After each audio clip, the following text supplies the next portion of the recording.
본문 말씀에 정욕이라는 단어가 나옵니다. 육신의 정욕, 안목의 정욕, 그리고 정욕이 지나간다. 이 정욕이라는 단어가 나오는데 정상적인 욕구 그 이상의 그 제어하지 못하고 계속해서 더해가는 탐욕, 탐심을 말합니다. 사람 안에는 기본 생리적인 욕구만 있는 것이 아니라 그보다 더한 정욕이 사실 근본에 우리 안에 깔려 있습니다. 실상 우리가 원하는 수많은 마음에 원하는 것들, 그 마음에 원하는 것 실상 대부분이 필요 이상의 정욕입니다. 근데 우리 안에 있는 이런 정욕이 세상을 많이 병들게 합니다. 오늘 본문의 말씀은 지지난주 아마 큐티 말씀으로서 여겨지고요. 그때 큐티 했던 기억이 나는데 참 많은 생각을 하게 됐습니다. 그러면서 이제 들었던 생각이 이 정욕이라고 하는 것이 얼마나 많은 문제를 일으킬까. 여러 문제를 일으키겠지만 가장 큰 것은 가치를 왜곡시킨다는 사실입니다. 세상에 여러 이제 가치가 있지 않습니까? 세상에 공짜는 없잖아요. 길거리에 있는 돌멩이도 때에 따라서는 돈 주고 사야 하는데 그 가치는 결국 무엇에 의해서 책정이 되는 것일까? 누가 그 가치를 매겨주는 것일까? 물론 일정의 그 어떤 교환 가치가 성립이 돼서 일정 가격이 책정이 되겠습니다만 상당수의 세상의 가치는 정욕에 의해서 매겨집니다. 가령 부동산에 요새 핫 이슈죠. 아파트 값이 계속 오르고 아파트가 오르면서 땅값도 오르고 또 주택도 오르고 계속 오르는데 이런 부동산의 집가 상승이 물론 저는 경제를 전공한 것은 아니지만 우리 경제 원리 수요와 공급이라고 하는 그 정상적인 수요와 공급에 의해서 매겨지는 가격일까? 지금에 일어나는 일들은 그런 어떤 수요와 공급에 의한 상승이 아니라 정욕으로 인한 것들이라는 거죠. 정말 집이 필요해서 사는 사람들에 의해서 그 어떤 집가나 어떤 집값이 매겨지는 것이 아니라 더 사고 싶은 마음 또는 더 움켜쥐고 싶은 그런 정욕으로 인해서 가치가 변형되는 겁니다. 실상 아파트 값이 그렇게까지 올라갈 건 아니죠. 사실 또 우리가 가지고 있는 그 많은 것들이 그렇게 고가의 것은 아닐 것이지만 많은 사람들이 너도 나도 사겠다고 하니까 그리고 필요한 사람만이 아니라 있는 사람마저 더 사고 싶어 하니까 결국 거기에서 가치의 변형이 일어난다는 겁니다. 또 정욕이라고 하는 것은 기형적인 가치를 불러옵니다. 우리가 잘 알다시피 세상에는 돈으로 살 수 없는 것들이 많습니다. 그건 다 알고 있는 얘기니까. 그런데 돈으로 살 수 없는 것들마저도 정욕에 의해서 매매가 되는 일들이 많이 있죠. 사람을 살고 팔고 하는 인신매매 같은 것은 있을 수가 없는 일인데 그것이 가능하다고 하는 그것이 가능한 세상이잖아요. 사실요. 하면 안 되겠지만 정욕으로 인한 이런 가치의 변형입니다. 가치의 왜곡들이 일어나는 것이죠. 팔아서는 안 되는 것을 팔거나 살 수 없는 것을 사려고 하는 것들, 돈 많은 사람들에게서 일어나는 일들, 마약을 한다거나 이런 것들은 다 돈으로 시도하는 잘못된 어떤 가치의 기형적인 모습인 것이죠. 근데 여기에는 결국 뭐가 깔려 있냐 할 때 정욕이 있다는 겁니다. 결국 우리가 살고 있는 이 세상 속에서 있는 또는 정가 또는 그 이상의 값이라고 하는 것을 누가 매겼냐? 그 기원이 어디서 나오냐 할 때 정욕에서 나옵니다. 물론 건전한 가격도 있겠지만 오늘 본문에 세 가지 정욕이 나옵니다. 육신의 정욕, 안목의 정욕, 이생의 자랑. 이 말씀을 이제 큐티를 했지 않습니까? 지난주에 큐티를 하면서 그런 생각을 해봤습니다. 정욕으로 인해 매겨진 가치를 한번 좀 제거를 해보자. 물론 가상적이지만 오늘 말씀에 정욕도 지나가되 라는 말씀이 이 세상도 그 정욕도 지나가되 17절에 나오죠. 정욕이 지나간다. 정욕을 한번 지나쳐보자. 이렇게 정욕을 없애보자. 없애거나 세상을 다시 보자. 물론 그것은 쉽지 않지만 하나님께서 우리에게 계신 그 생각하는 능력이 있지 않습니까? 한번 나름대로 실험을 해봤습니다. 물론 가상적인 실험이죠. 내게 있는 이 정욕을 한번 다 없애버리는 것입니다.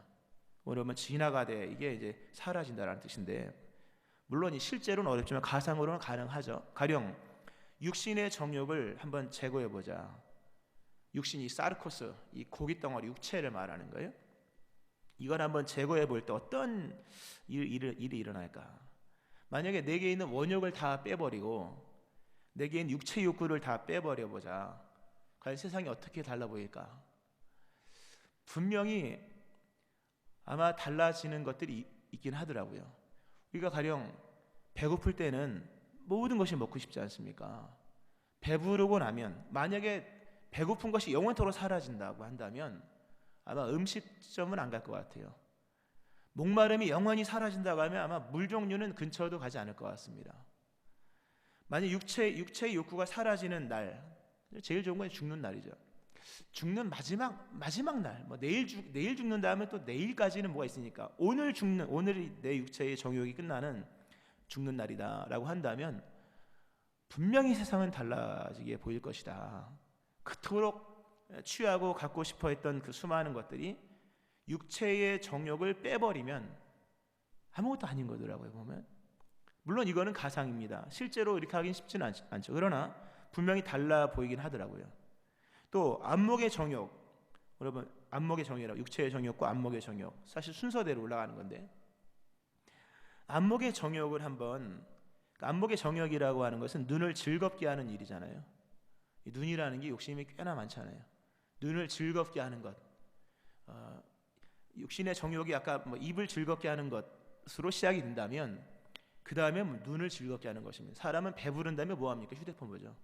배부른 다음에 텔레비전 보죠. 일단 먹고 사는 것이 정리가 되면 그 다음에 눈입니다. 눈으로 갑니다. 눈을 즐겁게 하는 일을 한번 제거를 해보았습니다. 물론 여전히 저는 눈을 뜨고 있지만 한번 눈을 이렇게 감아보는 거죠. 눈을 감아보면 앞에 안 보이잖아요. 물론 잠깐의 그냥 가상적인 체험이지만 눈을 감으면 미적 기준이 달라집니다. 우리가 지금 아름답다, 예쁘다, 다 무슨 얘기냐면 보고 하는 얘기잖아요. 얼굴이 예쁘다, 뭐 세상이 아름답다. 근데 눈을 감는 순간 미적 기준은 천각으로 갑니다.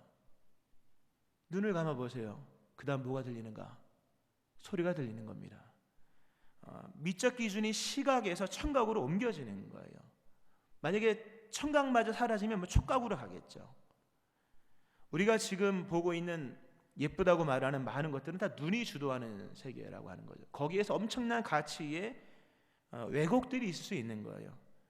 우리가 좀 더 깊이 봐야 하고 실체를 보아야 하는데, 이 눈으로 인해서 그걸 못 보는 일들이 많이 생겨진다는 거죠. 그러니까 눈을 감는 순간 정말 예쁜 사람은 눈을 감는 순간 얼굴 예쁜 사람이 아니라 목소리 예쁜 사람이 예쁜 사람이 되는 거예요. 이렇게 안목의 정욕이 주도하는 세상에서는 얼마든지 충분히 가치 왜곡이 일어날 수 있다고 하는 거죠. 물론 하여튼 뭐 이런 가상적인 좀 생각을 해봤습니다만 성경은 분명히 말씀하기를 우리가 살아가는 날들이 계속 진행이 되고 어느 순간에는 다른 날이 온다. 1년 365일 계속 똑같은 한 해 한 해 계속 연결되는 것 같지만 오늘 말씀해 보면 한 다른 날이 등장한다. 그 날은 세상이 지나가는 날이요 정욕이 지나가는 날이다. 17절에 나옵니다. 이 세상도 그 정욕도 지나가되, 우리가 어느 순간에는요 정욕이 지나가는 그 날을 맞게 됩니다. 뭐 개인적 종말이든 아니면 우주적 종말이든 그런 생각을 해봅니다. 정욕이 지나가는 날에 어떤 일이 일어날까? 방금 제가 말씀드린 것은 개인적으로 그냥 혼자 가상적으로 눈도 감아보고 또 가상적으로 배부르다 생각해보고 목이 영원히 목마르지 않다고 생각하면서 했던 것인데, 개인이 아니라 모두에게 있는 정욕이 다 지나가는 그날에, 이 세상 사람들에게 있는 정욕이 다 지나가는 그날이 온다는 거예요. 어떤 일이 일어날까? 정욕이 지나가면 가치의 실체가 드러납니다. 배고픈 사람이 배부르면 다르게 보이듯이 우리 모두에게 다 정욕이 있잖아요. 모든 사람의 정욕이 다 지나가는 그날에 모든 것의 진가가 드러납니다.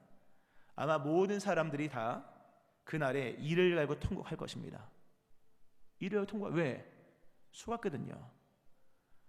중요하다고 여겼던 것이 얼마나 많습니까? 근데 그게 진짜 중요하냐?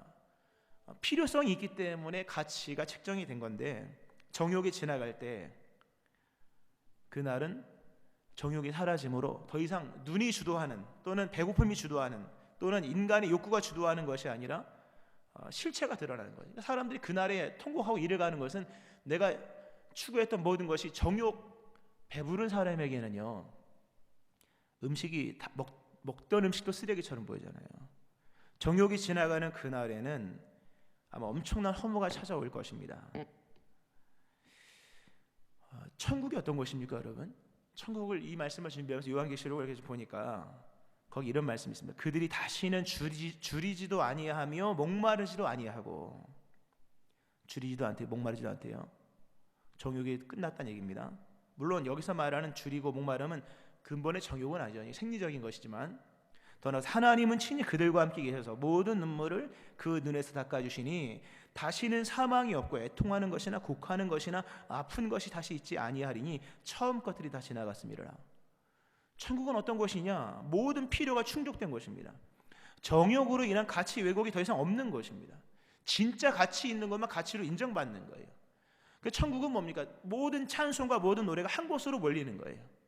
당연하죠. 모든 필요가 충족이 됐는데, 지금은 사람들이 저마다 다른 것을 노래하고, 어떤 사람은 돈이 최고다, 어떤 사람은 무슨 돈이냐, 그리고 건강이 최고다, 무슨 어떤 사람은 지식이 최고다, 어떤 사람은 뭐가, 저마다의 노래가 사방으로 흩어지지만 천국에 가면 다 면류관을 벗어 주님께 드리고 다 주님께로만 향하여 찬송을 드리는데 왜 그럴까?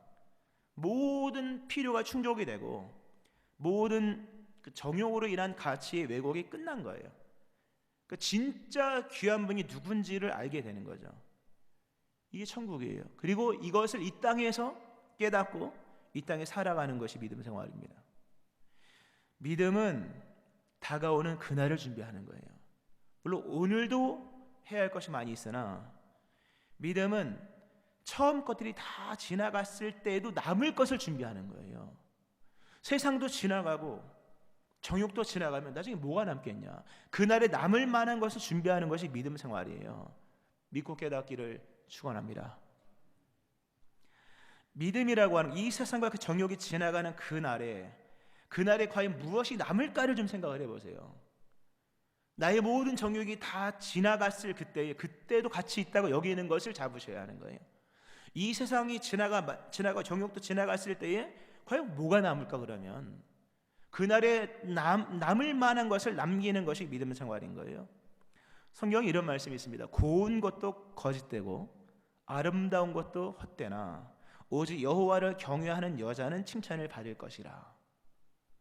참 요즘 기준으로는 이해 안 되죠. 고운 것이 헛되대요, 거짓되대요. 아름다운 것이 헛되대요. 육신의 정욕, 안목의 정욕, 이상의 자랑이 주도하는 세상 속에서 이 말은 틀린 말씀이에요. 그러나 모든 정욕이 지나가고 세상이 지나갔을 그때 고운 것도 의미가 없는 거예요. 아름다운 것도 헛된 거죠. 그날에 남을 사람은 아름다운 사람, 고운 사람이 아니라 여호와를 경외하는 사람만 남는 거예요. 그날의 주인으로부터 우리의 주인 오시는 주님께 칭찬받을 사람은 얼굴 예쁜 사람, 아름다운 사람, 머리 좋은 사람이 아니라 여호와를 경외하는 사람만 칭찬받는 거예요. 이 믿음이 있기를 축원합니다. 믿음의 사람에게는 믿음의 사람다운 가치 판단의 기준이 있어야 되는 겁니다. 왜 순종이 안 될까요, 여러분? 순종이 왜 안 될까? 가치 판단이 그렇게 안 서기 때문입니다. 우린 정당하다고 생각하는 것은 돈을 냅니다. 사람들이 왜 거기다 시간을 투자하지 않고, 왜 몸의 행동들을 동반시키지 않으며, 왜 거기에 힘을 쓰지 않을까? 가치 판단이 거기에 동조되지 않기 때문이에요. 의인에게는 의인다운 가치 판단이 있습니다. 하나님의 자녀에게는 세상과 다른 가치 판단의 기준이 있는 거예요. 거기서 순종이 나오는 거예요. 하나님의 가치 판단 기준과 같은 기준, 영원에 대한 관심. 이 세상도 지나간다. 믿으십니까? 세상은 지나가는 거예요. 세상만 지나가는 것이 아니라 정욕도 지나갑니다. 이건 세상 지나가는 것과 또 다른 얘기예요. 정욕이 다 사라져 버린다는 거죠. 그날에는. 그럼 그토록 우리가 지금 막 열렬히 엄청나게 연끌을 하면서 쏟아붓고 있는 것이 그날에는 아무것도 아닌 것으로 다가온다는 거죠. 그날을 준비하는 것, 이 믿음입니다. 오늘 정욕도 그 세상도 정욕도 지나가되 오직 하나님의 뜻을 행하는 자는 영원히 거하느니라. 영원히, 이 아이오나라고 하는 영원히, 뜻인데, 뭐 다가오는 세대까지 또는 의미적으로 하나님의 나라가 도래할 때까지 하나님의 보상이 뭔지 보세요. 하나님의 뜻을 행하는 사람에게 주시는 하나님의 보상은 시간에 대한 보상입니다. 하나님의 뜻을 행하는 자는 영원히 거하느니라. 믿음에 대한 보상이 뭐라고 생각하십니까? 물질입니까? 물론 물질 주시죠. 그러나 물질은 지나갈 때 없어집니다. 하나님에 대한 믿음에 대한 하나님의 보상이 배부름입니까? 물론 좋습니다. 그러나 이 땅에서의 배부름은 또다시 배고프게 될 것입니다. 믿음에 대한 하나님의 진정한 보상은 시간에 대한 보상이에요. 시간을 지나 어떤 시간? 영원. 오늘 설교 제목이 영원히 남는 사람. 믿음 생활할 때 하나님이 주시는 것은 뭐 부자도 다 좋습니다. 좋지만 이 세상도 지나가고 정욕도 지나갔을 때 그 남을 그 무언가 주신다. 그럼 영원이라는 거예요. 반대로 불순종에 대한 심판이 뭡니까? 시간을 거두신다는 거죠. 오늘 이 본문 말씀의 17절 맨 마지막 뒤에 보면 하나님의 뜻을 행하는 자는 영원히 거하느니라. 이 영원히라는 이 단어가 이게 헬라어로 아이오나라고 하는 단어인데, 이게 구약의 레올람이라는 히브리어를 번역한 겁니다. 근데 그게 찾아보니까 이 영원이라는 이 본문 영원히 거하느니라 이거에 대한 그 어떤 원문을 창세기 6장 3절에서 빼더라고요. 보니까 창세기 6장 3절에 어떤 말씀이, 노아 용수죠. 당연히 6장이니까 거기 이런 말씀 있습니다. 여호와께서 이르시되 나의 영이 영원히 사람과 함께하지 아니하리니 이는 그들이 육신이 됨이라. 하나님의 심판이 뭐냐? 영원을 걷어가시는 거예요. 뭐 물질을 걷어가는 이런 얘기가 아닌 거예요. 하나님의 심판은 영원히 함께 있지 않을 것이다. 인간에게서 영원을 걷어가면 심판인 거예요. 하나님께서 인간에게 주시는 믿음에 대한 하나님의 보상이 뭐냐 할 때 그것은 영원을 주시는 거예요. 노아 시대 얘기를 좀 하면서 말씀을 좀 이렇게 쭉 전개하는데,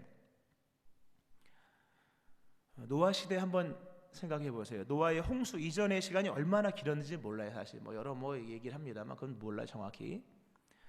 노아 시대가 얼마나 부유했는지 번성했는지 알 수 없으나 성경에 보면 번성했다 이렇게 나와요. 그때 많은 사람이 번성했다. 또 그때에는 네피림도 있었다. 고대의 용사였고 고대의 명성 있는 사람들이 있었습니다. 그리고 그들은 엄청나게 정욕이 세서 아름답게 보이는 여자들을 다 자기 아내로 취했던, 정욕을 이루며 살았던 시대가 노아 시대예요. 그런데 홍수 심판이 왔을 때 다 죽어요. 힘과 명성과 아름다운 물질, 부유함, 결국 홍수 심판이 있을 때 누가 남았냐 할 때 네피림도 죽었고 고대 용사도 죽었고 고대의 명성 있는 사람 다 죽었습니다. 누가 남았냐? 성경은 말씀하죠. 지면의 모든 생물을 쓸어버리시니 곧 사람과 가축과 기는 것과 공중의 새까지라. 이들은 땅에서 쓸어버림을 당하였을 때 오직 노아와 그와 함께 방주에 있던 자들만 남았더라. 굉장히 중요한 말씀입니다. 오늘 본문에 오직 하나님의 뜻을 행하는 자는 영원히 거하느니라. 이게 원문적으로 영원히 남는다는 뜻이에요.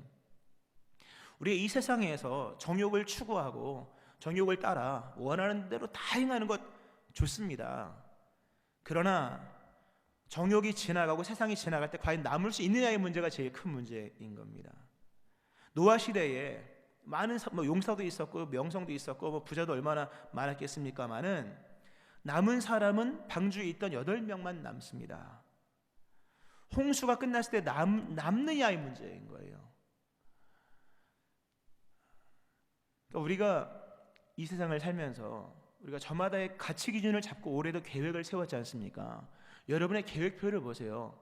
계획표 안에는 가치가 있거든요. 각자의 가치가 어디로 향하는가를 보세요.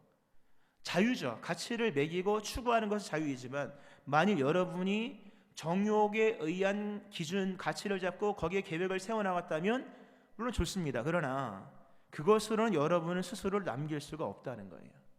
노아 시대를 보니까 가장 지식 있는 사람, 가장 지혜로운 사람은 방주를 만드는 사람이었다는 점입니다. 고대에 얼마나 지혜로운 사람이 많았겠으며 얼마나 똑똑한 사람, 얼마나 돈 있는 사람이 많았겠습니까? 성경에 보면 사람이 땅에 번성하기 시작할 때에 많은 사람이 있었고 용사, 명성 뭐 등등의 사람들이 있었는데 가장 지식 있는 사람은 방주를 만드는 사람이었다는 거예요. 육체의 정욕을 따라 살아가는 사람이 아니라 하나님 말씀하신 말씀대로 살아가는 노아가 그 시대 가장 지식 있는 사람이고 가장 지혜로운 사람이고 가장 똑똑한 사람이었다는 거죠. 가장 지혜로운 사람은 방주를 만드는 노아였다. 그 지식은 하나님의 말씀을 따르는 순종에서 나옵니다. 여기서 중요한 게 있습니다. 많은 사람들은 뭐 돈을 남기려고 합니다. 그렇죠? 통장에 돈 남기고 뭐 금고에 뭐 남기고 하는데 정말 중요한 것은 나 자신을 남겨야 되는 거예요. 조금 전에 그 정욕에 대한 얘기를 했습니다. 육신의 정욕, 안목의 정욕. 육신의 정욕, 뭐 먹고 입고 이런 거잖아요. 안목의 정욕, 눈을 즐겁게 하는 것.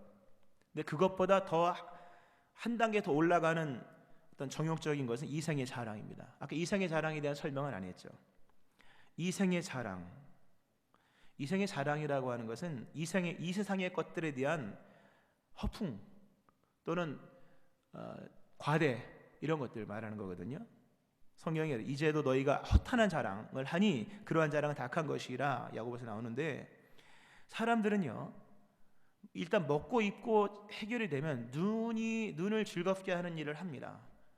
그리고 그가 충족이 되면 자랑을 합니다. 여기에는 좀 근본적인 의미가 있습니다. 사람들이 자랑을 해요. 단순히 기능이 아니라 명품을 원하잖아요. 뭐 명품은 기능이 아닌 거잖아요. 그 명품의 명자는 물론 뭐 이름 명자겠지만 기능을 말하는 게 아니라 사람들의 시선적인 것들인 거죠. 이생의 자랑이라고 하는 것은 더 나은 존재감에 대한 욕구입니다. 자랑을 하는 거죠. 자랑은 뭡니까? 사람이 칭찬받는 거잖아요. 나는 당신과 다르다. 다른 존재가 되고 싶은 욕구인 거예요. 사람은 훌륭하다. 우리가 훌륭한 사람 되고 싶어 하죠. 훌륭이 뭡니까? 나무랄 것이 없다는 뜻이 훌륭인데 완벽하고 빼어나기를 원하는 거죠.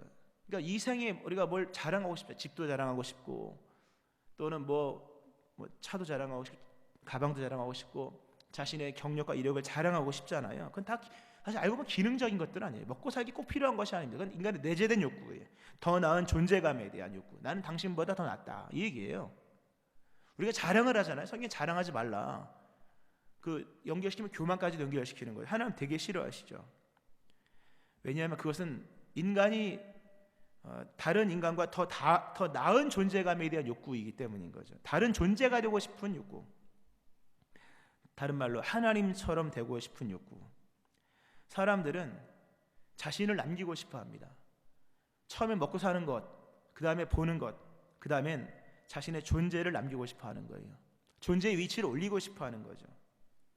근데 정말로 여러분이 여러분의 존재를 남기고 싶기를 원한다면 노아의 방주 사건을 기억하셔야 돼요. 노아가 방주를 만들죠. 방주를 만드는 일이 곧 자신을 남기는 일이었다는 거예요. 오늘 성경 말씀에 분명히 말씀하기를 오직 하나님의 뜻을 행하는 자는 영원히 거한다. 하나님의 뜻을 행하는 자는 결국 영원이라는 시간을 보장받는 거예요. 근데 결국 그것이 뭐냐 할 때 자신을 남기는 거예요. 물론 하나님이 남겨주시는 것이지만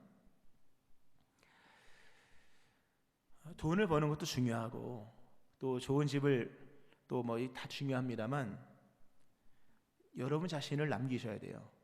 자신을 남겨라. 정욕이 지나가고 세상이 지나갔을 때도 남아있을 그 존재가 되어야 되는 것입니다. 근데 그것은 인간의 힘으로는 불가능합니다. 근데 하나님의 뜻을 행하는 자에게는 하나님이 그렇게 영원히 거하게 하신다 말씀하십니다. 말씀을 좀 맺으면서요. 좋은 교회에 대한 생각을 많이 해봅니다. 어떤 교회가 좋은 교회일까? 오늘만 생각해서 좋은 교회를 말한다면 뭐 얘기가 많아지겠죠. 뭐 시설도 좋아야 되고 또 뭐 숫자도 많아야 되고 황분도 많이 나와야 되고 좋죠. 다 중요한 것입니다만 이 세상도 지나가고 정욕도 지나갔을 때도 남아있는 교회가 좋은 교회예요. 우리가 바라는 바는 오늘 좋은 교회가 아닌 거잖아요. 우리가 좋은 교회를 함께 세워나간다 할 때 그 좋은 교회에는 세상이 지나고 정욕이 지나갔을 때 과연 몇 명이나 남을 것인가에 대한 부분인 겁니다. 얼마나 많은 숫자가 오늘에 모이는 숫자가 얼마나 많이 모이는 중요하지만 주님 오시는 그날에 몇 명이 남을까? 얼마나 많은 성도가 영원이라는 개념 속에 살아가고 있을까? 얼마나 많은 성도들이 한 해가 시작되어서 이 땅에서 복을 많이 받는 것 정말 원해요. 그렇게 또 주의 이름으로 축복도 하고, 그러나 한 해 동안 얼마나 주님의 뜻을 따라 살아갈까? 하나님의 뜻을 행하는 자만이 영원히 남는 거예요. 하나님의 뜻을 마음에 품는 것만이 아니라 그 뜻을 행하는 거예요. 행하는 것. 좋은 교회, 주님 오시는 그날에, 또는 우리가 주님께로 가는 그 개인의 종말, 천국에 몇 명이나 가느냐, 이게 제일 중요한 거예요. 우리 교회에 등록한 인원과 주님 앞에 서는 그 인원이 같다면 정말 좋은 교회입니다. 말씀 읽겠습니다. 한 해가 벌써 시작이 됐습니다. 벌써 오늘 1월 10일인데 여러분 무슨 계획을 세웠는지를 보세요. 그 계획이 어디에서 나온 것인가를 보세요. 아버지께로부터 온 것인지 아니면 세상으로부터 온 것인지. 올 한 해도 우리가 아무 생각 없이 살아가고 계획을 세우면 분명 정욕, 아마 그 범주 안에 들어있는 계획일 것입니다. 오늘 주님 말씀합니다. 이 세상도 정욕도 지나가되 오직 하나님의 뜻을 행하는 자는 영원히 거하느니라. 하나님의 뜻을 붙잡으셔야 됩니다. 그 뜻대로 살아가셔야지만 진짜 가치 있는 삶을 사는 것이고 그 사람만이 영원히 남는 사람이 되는 것입니다. 이러한 은혜가 임하여서 한 해 동안 오직 주님의 뜻을 행하는 삶을 살고, 그러므로 영원히 남는 그 삶이 되어지기를, 또 우리 교회에 있는 많은 성도님들이 이러한 삶을 삶으로 우리 교회가 정말로 좋은 교회, 그리스도 예수 안에서 주님 오시는 그날에 영원한 생명을 얻은 사람으로 많은 사람이 남아있는 그런 교회, 이러한 은혜가 일어나기를 주의 이름으로 축원합니다. 아멘. 기도하시겠습니다. 하나님 아버지, 많은 가치에 대한 왜곡이 일어나고 있음을 봅니다. 육신의 정욕, 안목의 정욕, 이생의 자랑으로 인하여 우리가 정말 취해야 될 것을 취하지 못한 채 믿음이 순서에서 밀리고 세상의 것을 취하며 살아갈 때가 참으로 많습니다. 그러나 어느 순간에 분명히 우리에게 새로운 날이 다가와 세상도 지나가고 정욕도 지나가는 그 처음 것들이 지나가는 그날이 올 것인데, 그날에 정말 주님 보실 때 가치 있는 것들을 남기는 우리 성도님들 다 되게 하여 주옵소서. 믿음은 모든 것이 지나가는 그 날에도 남을 것을 남기는 것인데 영원히 남는 자들 될 수 있도록 우리의 믿음을 새롭게 하여 주옵소서. 오직 주의 뜻을 행하는 자만이 영원히 남을 것이라 말씀하신 주여, 한 해가 시작되어 빠르게 흘러가는 시간 속에서 정말 주님이 원하시는 그 뜻을 따라 살아감으로 올 한 해도 영원히 뛰어 살아가며 주님 보실 때 아름다운 삶이 될 수 있게 하여 주옵소서. 바라건대 우리 푸른 손상교회가 좋은 교회 되기를 원합니다. 하나님, 등록한 모든 성도님들이 다 천국에 이를 수 있도록 날마다 믿음 생활 잘 감당해 나가는 주님의 교회, 온 성도님들 다 될 수 있게 하여 주옵소서. 예수님의 이름으로 기도합니다. 아멘.